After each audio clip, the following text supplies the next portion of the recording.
أعوذ بالله من الشيطان الرجيم. بسم الله الرحمن الرحيم.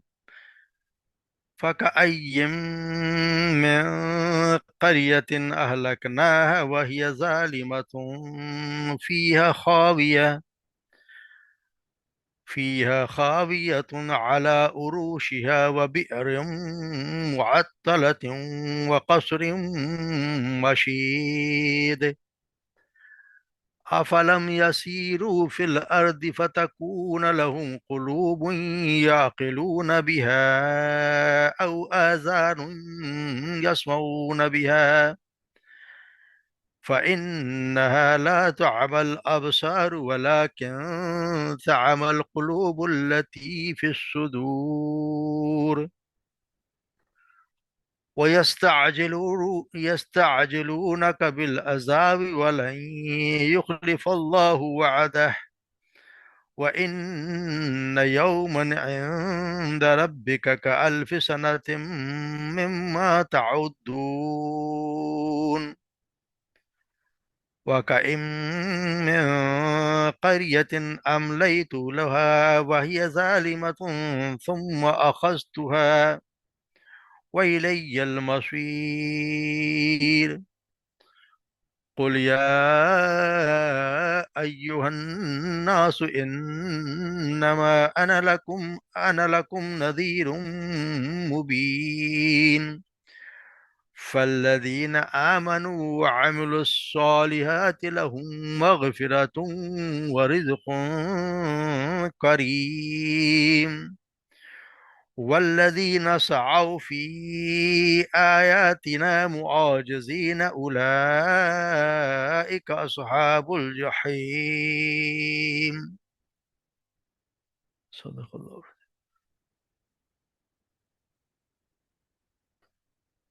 وَكَأَيٍّ من قریۃ، اور کتنی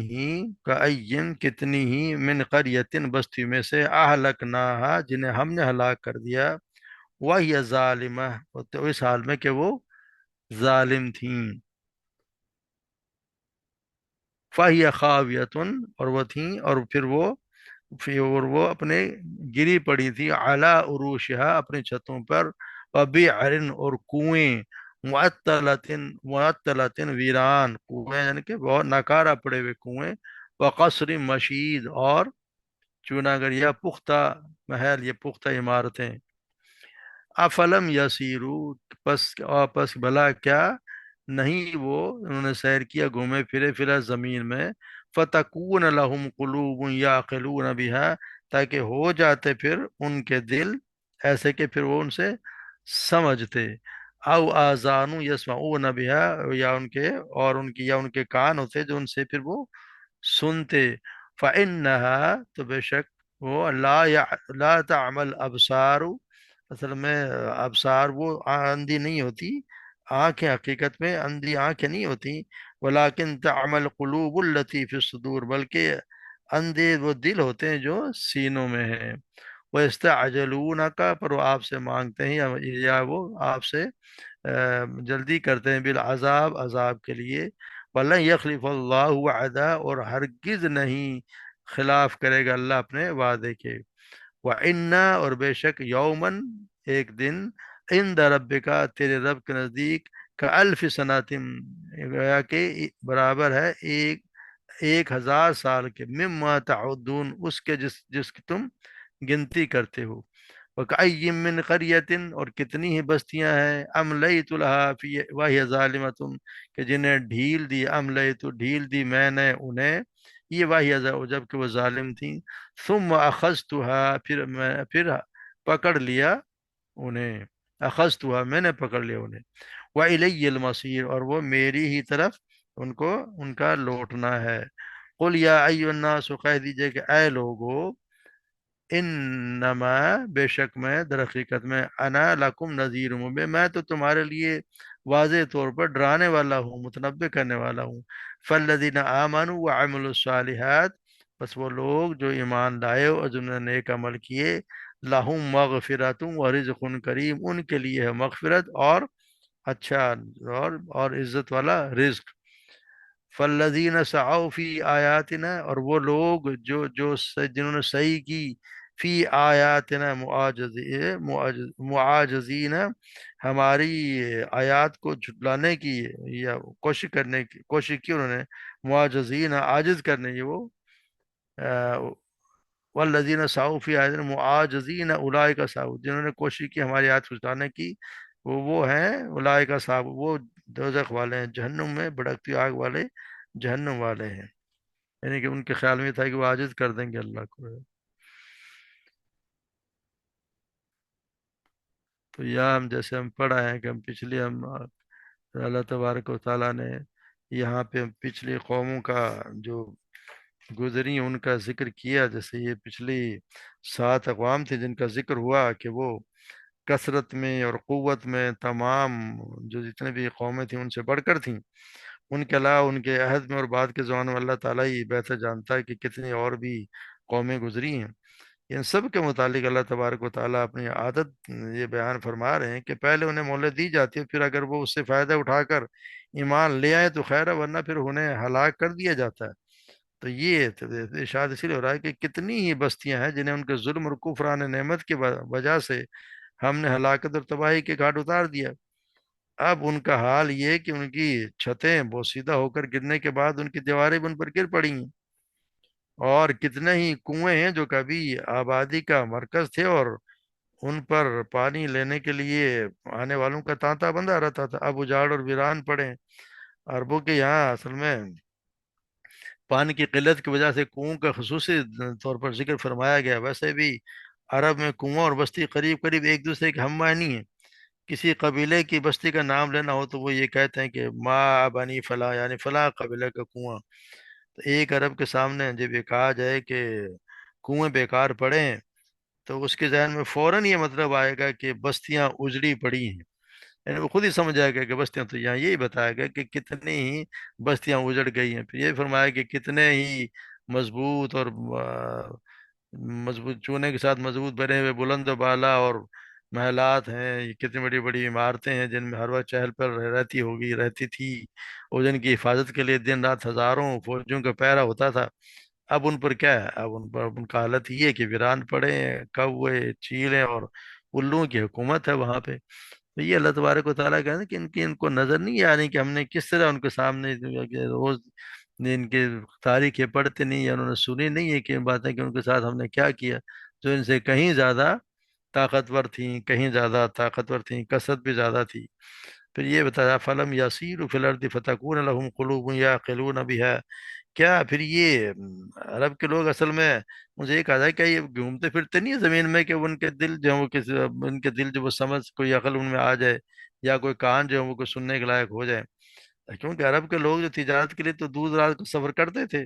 چنانچہ گرمی میں وہ شام کی طرف جاتے تھے اور سردیوں میں یمن کی طرف جایا کرتے تھے، جس طرح سورہ قریش میں لیلاف قریش، تو اس میں یہی اللہ تعالیٰ نے ان پر اپنے انعام کا خاص طور پر ذکر کیا ہے۔ یمن کی قوم وہ تھی، عاد کا مسکن تھی، اور شام کے سفر میں یہ مدائن صالح اور قوم لوط کی تباہ شدہ بستیوں پر سے ان کا گزر ہوتا تھا۔ قوم لوط کے متعلق تو اللہ تعالیٰ نے یہ فرمایا وَإِنَّكُمْ لَتَمُرُّونَ عَلَيْهِمْ مُصْبِحِينَ وَبِاللَّيْلِ أَفَلَا تَعْقِلُونَ، کیا بلا شبہ تم یقیناً صبح جاتے ان پر سے گزرتے اور شام کو بھی، رات کو بھی، کیا تم سمجھتے نہیں ہو؟ یعنی کہ ان کے متعلق یہ فرمایا کہ قوم لوط اور قوم شعیب کہ یہ بے شک کہ دونوں بستیاں تو یقیناً تمہارے ظاہری راستے پہ موجود ہیں، اس کے باوجود یہ سمجھ نہیں آ رہا ہے ان کے کہ یہ کیا ہو رہا ہے روز سفر کے، تو کہا یہ جا رہا ہے کہ یہ سفر کرتے ہیں زمین میں چلے پھرے، نہیں ہے کہ مختلف قوموں کا آثار قدیمہ دیکھ کر ان کے دل جو ہے وہ عقل کرتے، کوئی نصیحت اور عبرت حاصل کرتے، یا لوگوں سے سن کر ہی عبرت حاصل کر دیتے۔ سفر کا مقصد تو اور فائدہ تو سوچنا سمجھنا عبرت حاصل کر رہا ہے، اور بے شک تم لوگوں نے ان سفروں میں آنکھوں سے بہت کچھ دیکھا اور کانوں سے بہت کچھ سنا ہوگا، مگر جب اس سے عبرت اور عقل حاصل نہیں کی تو سمجھو کہ تمہاری آنکھیں رکھنے کے باوجود تم اندھے، اور کان رکھنے کے باوجود تم بہرے ہو۔ یعنی کہ حال یہ ہے کہ اگر وہ کچھ دیکھ ہی نہیں رہے تو پھر وہ اندھے ہی ہیں، پھر تو پھر یہ ہے کہ جس طرح مثال دی جاتی ہے کہ جن نے کفر کیا اس شخص کی مثال جیسی ہے جیسے ان کو جانوروں کو آواز دیتا اور پکار اور آواز کے سوا کچھ بھی نہیں سنتے، بہرے ہیں، گونگے ہیں، اندھے ہیں، سب کچھ بھی نہیں سمجھتے، ہم سورہ بقرہ میں پڑھا ہے۔ تو ان کا جس طرح یہ ہے کہ گویا جس کا دل عقل سے خالی ہے، اس کی آنکھوں اور کانوں سے بھی اس کو کوئی فائدہ نہیں ہے۔ تو اسی طرح ہوتا ہے نا کہ جیسے آنکھ کے لیے تو یہ فرمایا کہ بینائی جیسے دو قسم کی ہوتی ہے، ایک آنکھوں کی بینائی ہے جسے بصارت کہتے ہیں، اور ایک دل کی بینائی ہے جسے بصیرت کہتے ہیں۔ اس طرح اندھا پن بھی دو قسم کا، ایک آنکھوں کا اندھا ہوتا ہے اور ایک دل کا اندھا ہوتا ہے۔ تو اللہ تبارک و تعالیٰ نے فرمایا کہ حقیقت یہ ہے کہ آنکھیں اندھی نہیں ہوتی، بلکہ وہ دل اندھے ہوتے ہیں جو سینوں میں ہے۔ یا آنکھوں سے اندھا ہونے کا مطلب ہے کہ آنکھیں اندھی ہونے کے سے کوئی زیادہ نقصان نہیں ہے، اصل نقصان تو دل کا اندھا ہونا ہے اور بصیرت سے محروم ہونے کا ہے۔ اس کی مثال اہل علم نے بصارت اور بصیرت کی مثال اسی طرح دی ہے کہ جس طرح سواری اور سوار کی بیان فرمائی ہے کہ اگر سوار دیکھتا ہو تو سواری کے اندھے ہونے کا کوئی خاص نقصان نہیں ہوتا، لیکن اگر سوار ہی اندھا ہو تو پھر سواری کی نگاہ جتنی بھی تیز ہو اس کا کوئی فائدہ نہیں، کیونکہ چلانا تو سوار نہیں، اگر سوار ہی اندھا تو اس نے کیا کرنا ہے۔ تو یہ اسے ان کو سمجھانے کی کوشش کی کہ جب تم عقل سے کام لو، اپنے کو دیکھو، سفر کرو، جاؤ گھومو پھرو، دیکھو کہ اللہ تبارک و تعالیٰ نے کیسی کیسی بستیاں تھیں، ان سے تم پھر کس طرح تباہ کر دیا، ان کو دیکھو، سبق حاصل کرو۔ مگر ان کا حال یہ ہے کہ وَيَسْتَعْجِلُونَكَ بِالْعَذَابِ وَلَنْ يَخْلِفَ اللَّهُ يُخْلِفَ اللَّهُ وَعْدَهُ، مگر یہ ہے کہ وہ عذاب کی زردی مچا رہے ہیں۔ تو مشرکین رسول اللہ صلی اللہ علیہ وسلم سے جلد از عذاب لانے کا مطالبہ کرتے رہتے تھے۔ ان کے مطالبے کا مقصد کوئی عذاب آنے کا انکار یا ان کو عذاب آنے کا انکار اور آپ صلی اللہ علیہ وسلم کو چھٹلانا تھا، آپ کا مذاق اڑانا اور آپ کو لاجواب کرنا ہوتا تھا۔ قرآن مجید ان کے متعلق مطالبے کے کئی جگہ ذکر ہے، جس طرح سورہ انبیاء میں فرمایا یقولون متی ھذا الوعد ان کنتم صادقین، اور وہ کہتے ہیں کہ وہ عذاب کب پورا، وہ وعدہ کب پورا ہوگا جا کر تم سچے ہو۔ اس طرح سورہ عنکبوت میں وہ اللہ تبارک فرماتے ہیں یستعجلونک بالعذاب، اور اگر تو اس سے جلدی عذاب کا مطالبہ کرتے ہیں، ولو اجل مسمى لجاءهم العذاب، اگر مقرر وقت مقرر نہ ہوتا تم پر عذاب ضرور آ جاتا۔ اور یہ نہیں، وہ اللہ تبارک و تعالیٰ سے براہ راست عذاب کی دعا سے بھی وہ دریغ نہیں کرتے تھے، جیسے سورہ سعاد میں کہتے ہیں کہ وقالوا ربنا عجل لنا قطنا قبل یوم الحساب، اور انہیں کہا کہ ہمارا حصہ یوم حساب سے پہلے جلدی دے دے۔ یا جس طرح ہم سورہ انفال میں پڑھا ہے وَإِذْ قَالُوا اللَّهُمَّ إِنْ كَانَ هَذَا هُوَ الْحَقُّ مِنْ عِنْدِكَ، جب انہوں نے کہا کہ اللہ ہم اگر یہ صرف تیری طرف سے حق ہے تو پھر امطر علینا حجارۃ من السماء، تو پھر ہمیں آسمان سے پتھر برسا دے، ابھی اتنا بھی عذاب علیم، یا پھر ہم پر کوئی دردناک عذاب بھیج دے۔ یہ ان کا حال تھا کہ ان کو کوئی ڈر نہیں تھا، وہ تو مذاق اڑایا کرتے تھے۔ تو اس پر اللہ تعالیٰ یہ کہنے وَلَن تُخْلِفَ اللَّهُ وَعْدَهُ، مشرکین جس یقین کے ساتھ عذاب نازل ہونے کو جھٹلاتے تھے، اسی تاکید کے ساتھ فرمایا جا رہا ہے کہ اللہ تعالیٰ اپنے وعدے کے خلاف ہرگز نہیں کرے گا، اس نے جو فرمایا ہے وہ ہو کر رہے گا، مگر اس وقت جب اس نے وقت مقرر کیا ہوا ہے۔ یعنی ایک اللہ تبارک و تعالیٰ نے ایک وقت مقرر کیا ہے، یہ نہیں کہ جی آج تم نے یہ بدماشی کی تو آج ہی تم پر عذاب آ جائے۔ یہ اگر تم سوچ رہے ہو تو ایسا نہیں، ان یومن عند ربک کالف سنۃ مما تعدون، اللہ کے یہاں، اللہ کے یہاں ایک دن اس طرح ہے جیسے تمہارے یہاں 1000 سال کے برابر۔ تو یہ اللہ کی ایک یہ یہ ہے کہ اس اللہ تبارک و تعالیٰ کی تاریخ میں کوئی فیصلے گھڑیوں اور جنتریوں کے لحاظ سے نہیں آتے کہ آج ایک کوئی صحیح یا غلط روش اختیار کی اور کل اس کے اچھے برے نتائج ظاہر ہو گئے۔ کسی قوم سے اگر یہ کہا جائے کہ فلاں طرز عمل اختیار کرنے کا انجام تمہاری تباہی کی صورت میں نکلے گا، تو وہ بڑی احمق قوم ہوگی جو کہے کہ جی جناب اس طرز عمل کو اختیار کیے ہوئے تو ہمیں 10 20 50 برس ہو چکے ہیں، ابھی تک ہمارا کچھ بھی نہیں بگڑا۔ تو یہ تاریخ میں کہتے ہوئے دن مہینے اور سال کے صدیوں کی بھی کوئی اہمیت نہیں ہوتی۔